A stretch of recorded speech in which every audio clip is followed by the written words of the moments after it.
think we have tried to understand what hybrid work culture is all about, and we're trying to understand, and help people understand what hybrid is all about. But when you look at any organization, basically there are exactly two sets of people. There is an employee and there is an employer. Currently at this juncture, I think both are struggling.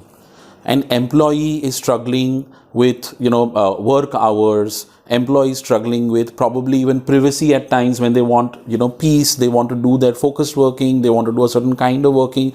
They are unable to do it even if they are working from home. There are issues there as well. And an employer, on the other hand, is also struggling with how do I make this whole thing work for an organization.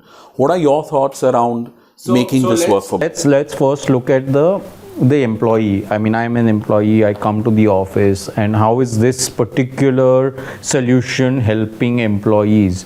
One is that my work style is already identified, so I know exactly why I'm coming to office, which is very, very important. Otherwise, so if there is a certain amount of work that can happen from home, from a cafe, it can happen, but I know exactly why I'm coming to office. I also know exactly how often I need to come to office. Right. So even if it's on a daily basis, how long do I need to come? So there is a proper purpose behind coming the office. It's not just about randomly coming. And somewhere by coming to office, I feel involved, right? I feel engaged. I'm not disassociated working somewhere else. I'm very much, I feel part of that organization. I feel the culture. I feel that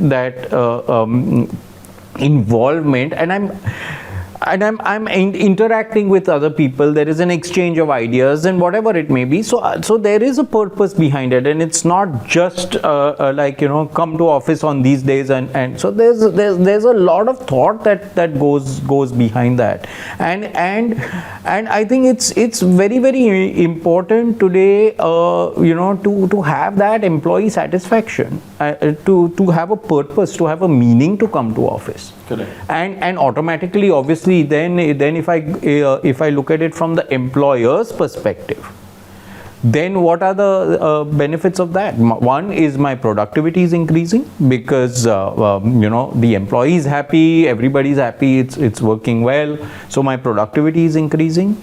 Secondly, as a owner of the space or as the controller of that space, I know exactly how much space I need, which means I have real estate savings, I have cost savings, I know exactly when what kind of crowd is coming in, what is so that is there. I also know in terms of deployment of spaces, of people, of support staff, all that comes into play. Correct. So it just kind of falls into a proper system.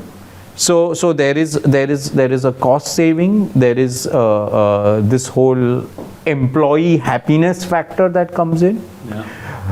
It also helps in terms of retention, right? So today, if I am a happy employee, I mean, obviously I'm not leaving the organization, the culture of the organization is imbibed, and as an employer, I'm not losing that crowd. Yeah, I agree. I think by doing this hybrid work environment, what we are kind of also ensuring is that when an employee comes into the office with a purpose, knows whether I'm going to use a meeting room, sit down and work out of that. I get what you're saying, that whether, if he or she needs a phone booth to sit and work out of there, or they need to sit on, sit on a sit to stand table sometimes, because you mentioned about long hours of working, or how many hours am I going to work? So I think there is a lot of opportunity in the way hybrid work culture gets imbibed into the